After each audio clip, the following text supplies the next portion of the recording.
वहीदुल्ला चतुर्वेदी हैं, जो 4 वेदों के ज्ञानी भी हैं, इसीलिए चतुर्वेदी लिखते हैं अपने आप को। तो उनका कहना है जो सनातन आया है वेदों से और वेदांत से, उसमें जिस राम की बात की है वही सेम टू सेम है हुकूमत इलाहिया, जिसका मतलब होता है, मकसद होता है इंसाफ का। उसी की बात कर रहे हैं। कैसा इंसाफ, किस तरीके का इंसाफ? क्या इंसाफ नहीं हो रहा है? संविधान अलग है और जो धर्म के हिसाब से इंसाफ होना है वो नहीं हो पा रहा। आज हर तरफ जो है ना, धार्मिक लोग कट्टरता में मरे जा रहे हैं। और सबसे पहले अपने मुसलमान जो है ना, धर्म के लिए इतने कट्टर हैं। वही हम चाहते हैं कट्टरता पहले खत्म हो, क्योंकि जिसके पास हक किताब है और जो लेटेस्ट किताब है उसको सबसे पहले पढ़ना चाहिए और उसको समझना चाहिए। जब तक नहीं समझेंगे तब तक कट्टर बने रहेंगे। आपके जो धर्म है इलाही जिसकी आप बात कर रहे हैं, उसमें क्या क्या है, फैसिलिटीज क्या है, मतलब क्या होगा? उसमें सबसे पहले रहेगा इंसाफ हर जालिम के खिलाफ। और सबसे पहले मेरे ख्याल से सबसे बड़ा जालिम जो कुरान कहता है, वलम यहकुम बिमा अंज़लल्लाहु फउलाइका हुमुल काफिरून, मतलब हमारे मुसलमान भाई जिसके हाथ में कुरान है, नाजिल की हुई आयतों से फैसला नहीं करते, वही तो काफिर हैं। और हम जो है दूसरे भाइयों को काफिर कह रहे हैं। मेरे भाई, कुरान खुद को समझ के पढ़ो तो समझ में आएगा कि काफिर हम ही हैं, जालिम भी हम ही हैं। तो बस मेरा मकसद वही है। और दूसरा है शिक्षा। शिक्षा जो है सबके लिए होना चाहिए। और तीसरा आता है नौकरी। तो मैं जो 2 सालों से मेहनत कर रहा हूँ, एक सफ़र में चला हूँ, आज मेरा 775वां दिन है जो लगातार सिर्फ मकसद के लिए निकला हूँ। तो इस मकसद में मुझे सब कुछ ऊपर वाले ने दिया है। तो वही मैं चाहता हूँ कि लोगों को कैसे नौकरी मिले, और मेरे पास जो सॉल्यूशन है, इसीलिए मैंने यहाँ समाधान लिखा है। अभी तक लोग सिर्फ नारा दे रहे हैं, सब कुछ दे रहे हैं, लेकिन मेरे पास ऑलरेडी सॉल्यूशन गाइडेड है कि कैसे भारत से कट्टरता और बेरोजगारी और जाहिलियत कैसे दूर होगी, वो भी 1 साल के अंदर। संविधान भी तो यही कहता है, सबका साथ बराबर। पर संविधान की मान कहाँ रहे लोग? जैसे कुरान मुसलमानों के लिए, लेकिन कुरान की कहाँ मान रहे हैं? बस वैसे ही है। लेकिन आपने जो अपना एक विजन लेकर के आप जो सफर शुरू किया है, तो क्या लग रहा है कि इस विजन का जो है लोगों के ऊपर कितना असर करेगा? लोग आपकी बातों को कितना समझेंगे? लोगों का तो, क्योंकि इस देश में लगभग 150 करोड़ लोग हैं, तो 150 करोड़ में 120 करोड़ जो है वो मेरी बात को जरूर समझेंगे। लेकिन मुसलमान नहीं सुनेगा, क्योंकि मुसलमान का जो रब है ना, इसीलिए मैंने ये रब नाम रखा है। रब जो होता है वो पालनहार होता है और सबका रब एक ही होता है। लेकिन मुसलमानों ने अपना ही रब को नहीं माना है। ये बहुत बड़ी बात कह रहा हूँ, मुझे गाली पड़ेंगे, इसीलिए मैंने अपना नाम जिल्लत अंसारी रखा है। और मेरे YouTube चैनल में सब देख सकते हैं कि मैंने कोशिश किया है। मुसलमानों का जो रब है ना, आज के डेट में सबसे बड़ा रब है पैसा। अच्छा, ठीक है। और दूसरा है मन, ख्वाहिशात, क्योंकि जब वही को नहीं पढ़ेंगे, कुरान को नहीं पढ़ेंगे, तो ख्वाहिशात पे चलेंगे।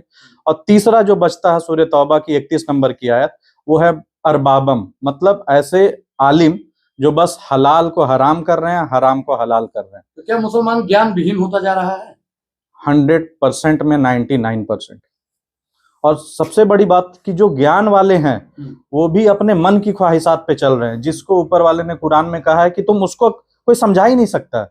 कट्टरता वहां से ज्यादा उगता है। अब लोग पूछते हैं कि फिरका कैसे आता है? फिरका होने का मतलब ही है कट्टर होना, कि मैं ही सही हूं। वहीं से फिर फिरका जन्म लेता है, जिसको कुरान की लैंग्वेज कहती है बगियम बैनाऊ, मतलब वो बागी हो जाता है। तो बागी कौन होगा? जिसके पास नॉलेज आएगा और जिसके पास नॉलेज नहीं आएगा। तो जिसके पास नॉलेज आ गया वो इतना बड़ा बागी होता है। जैसे आज हमारे 73 फिरके, आज भी ऐसे हालात में भी आप लोग देखिएगा यूट्यूब में कि जनाजा है सामने रखा हुआ, लेकिन उलमाए क्राइम साहब लोग बोल रहे हैं कि इस जनाजे से देवबंदी को निकाला जाए। तो सोच लीजिए कट्टरता कहाँ पे है हमारा। तो आप क्या चाहते हैं कि जो देश के जो मुसलमान हैं वो किस राह पे चले, कि आपको लगेगा कि आपका जो मकसद है वो पूरा हो गया? सबसे पहले मेरे मुसलमान भाइयों से मैं हाथ जोड़ के मतलब विनती कर रहा हूँ कि सबसे पहले आप जो है ना, अपने आप को हक कहना छोड़ दें। जब तक आपने हक चीज पढ़ी ही नहीं है तो आप कैसे समझ रहे हैं अपने आप को कि आप हक पे हैं? हक को तो आपने पीठ पीछे कर दिया है। और ये चीज कहाँ से आ गया है कि बस सिर्फ कुरान को सवाब के लिए पढ़ा जाए? सबसे पहले तर्जुमा पढ़ना शुरू करें तो समझ में आएगा कि हम कितने बेकार लोग हैं। धरती का जो है ना, मतलब बहुत बड़ा बोझ है, अपने आप में लगेगा। मुसलमान धरती का बोझ है। वैसे मुसलमान जो अपने आप को कुरान और नबी की तालीमात को नहीं पढ़ रहे हैं और फिर गाली दे रहे हैं दूसरे को। अब जैसे मैं ये सब बोल रहा हूँ तो मुझे पता है गाली मिलेगा, मेरे पास ऑडियोज वगैरह हैं, वो मैं लगा दूंगा कि अब मैं खुल के बोल रहा हूँ। कई मुसलमान मुझे फोन किए हैं कि तुम्हारे गांड में गोली मार दूंगा। ये कौन मारने वाले हैं? मुसलमान भाई हैं। क्यों?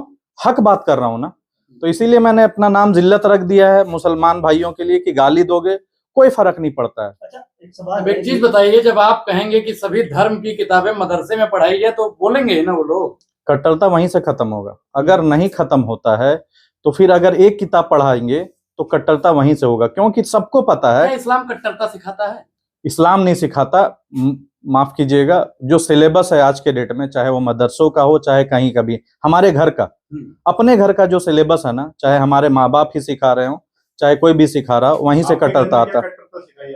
कट्टरता ये है कि बस कुरान को अपने से समझ के नहीं पढ़ो, ये मौलवियों की किताब है, उनसे जाके सीखो। बिल्कुल, ये हर घर की लगभग कहानी है। हाँ हाँ, मेरे घर की बात है, मेरे घर की बात है कि कुरान को तुम्हें ऐसे नहीं समझना चाहिए। क्यों? कुरान को बस हाँ ऐसे सवाब के लिए पढ़ो। और जो चीज आपके घर वालों की प्रॉब्लम है इसमें, मतलब इस्लाम की प्रॉब्लम कहाँ से हुई? नहीं, अच्छा आपके घर वाले आपको कुरान पढ़ने के लिए बोले हैं? भाई कहीं भी जाएगा तो कोई भी अगर किताब पढ़ेगा वो समझ के ही पढ़ेगा ना, रटने के लिए थोड़ी पढ़ेगा। अच्छा बिल्कुल, अच्छा बिल्कुल सही। क्या आपने कुरान को समझ के पढ़ा है? बिल्कुल। कितने बार? कितनी बार क्या? एक बार? कितनी बार पढ़ा जाएगा? हाँ बस यही दिक्कत, एक बार पढ़ने से क्या होता है। क्या जो और धर्म के लोग हैं वो अपने क्या कहते हैं, जितने भी लोग हैं, हर एक इंडिविजुअल समझ के पढ़ता है किताब को, वो तो कहीं भी नहीं पढ़ी जाती ना। हाँ तो इसे है ना, तो हाँ नहीं इसीलिए मैं बोल रहा हूँ कि दूसरे धर्म की जो किताबें हैं ना वो लेटेस्ट नहीं है। और हम अपने आप में, होता क्या है कि जो भी मुसलमान, उन्हें पता है कि हमारे जो यहाँ पे हम लोग धरती पे आए हैं फरिश्ते और शैतान के साथ में आए हैं, तो जो भी जिक्र से मुंह मोड़ेगा, सूरह ताहा में उस पे क्या है, शैतान मुसल्लत हो जाता है। तो अगर आप कुरान से नहीं चिपट के रहेंगे, कुरान जो देता है खुजू आतैनाकुम बी कुव्वतिन, मतलब कुव्वत के साथ कुरान को पकड़ो। आप सिर्फ जिंदगी में एक बार पढ़ लेंगे तो फिर शैतान आपके पीछे लगेगा, बोलेगा बस तुम सवाब कर लो। चाहिए कि कुरान को जो है उनके मतलब के साथ पढ़ना चाहिए। लेकिन सवाल यह है कि आज के जो भारत के मुसलमान हैं उनसे आप क्या कहना चाहेंगे? मुसलमानों से ये कहना चाहूंगा, देखिए आप भी एक कौम के जो है सुधार के लिए आप काम कर रहे हैं, देश के सुधार के लिए काम कर रहे हैं, लेकिन मुसलमान जो है आपके ऊपर भरोसा नहीं करेंगे। वो बिल्कुल मुझे पता है, इसीलिए मैं यहाँ पे, समझ लीजिए तो ये ऊपर वाले का रहमो करम है मेरे लिए कि मैं ये सब जो बातें बोल रहा हूँ ना, अगर पाकिस्तान में बोलूं तो शायद दूसरे दिन मैं मार दिया जाऊंगा। हालांकि मौत का तो मालिक अल्लाह ही है, लेकिन मुझे सनातनियों से इतने मतलब उम्मीदें हैं कि उनका, क्योंकि मैं दाई भी हूँ, दाई का मतलब लोग स्कॉलर समझते हैं। तो क्या आप धर्मांतरण करने वाले हैं? नहीं, इसीलिए मैंने ये रब मंच में आप जाएंगे तो आप उसमें लगेगा कि मैंने सबसे पहला जो उठाया है कि कोई भी सनातनी इस्लाम में नहीं आए, इसके लिए कानून बनना चाहिए। लेकिन एक चीज बताइए, आप ये कह रहे हैं कि मुझे जो है सनातनियों में जो है ज्यादा उम्मीद है, वैसे देश के जो मुसलमान है वो आपको लीडर ना बना करके वो सनातनियों को लीडर बनाएंगे, उन्हें भी उन्हीं से उम्मीद है। बिल्कुल, वो बनाए, जिसको बनाना है बनाए।